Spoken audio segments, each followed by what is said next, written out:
ছিল। কেকের উপরে যে কালারটা আপনারা দেখতে পাচ্ছেন সেটার জন্য আমি একটু বেশি পরিমাণে রেড কালার ক্রিমের সাথে ব্যবহার করে তৈরি করে নিয়েছিলাম।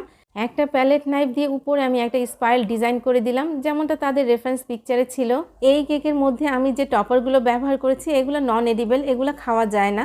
যারা আছেন কম বাজেটের মধ্যে কেক অর্ডার করতে চান তারা এই ধরনের কেক আমাদের কাছে অর্ডার করতে পারেন। ইচ্ছে করলে আপনারা আপনাদের পছন্দ অনুযায়ী কাস্টমাইজ করে নিতে পারবেন। ডেলিভারি চার্জ যেহেতু অনেক বেশি হয়ে থাকে কেকের ক্ষেত্রে, তার জন্য আমি সবাইকে রিকোয়েস্ট করি যে আপনারা আমার দেওয়া পিক আপ পয়েন্ট থেকে নিয়ে যান।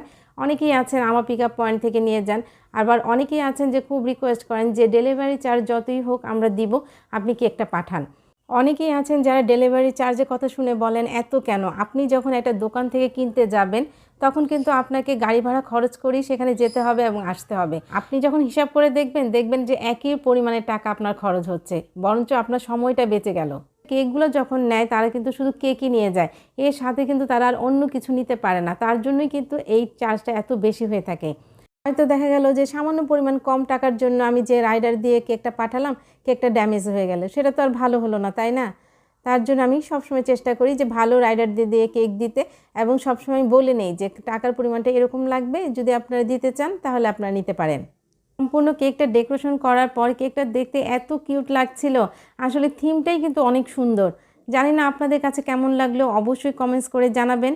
সবাই আমার এই পেজটাকে ফলো করবেন, লাইক দিয়ে আমার পাশে থাকবেন। আল্লাহ।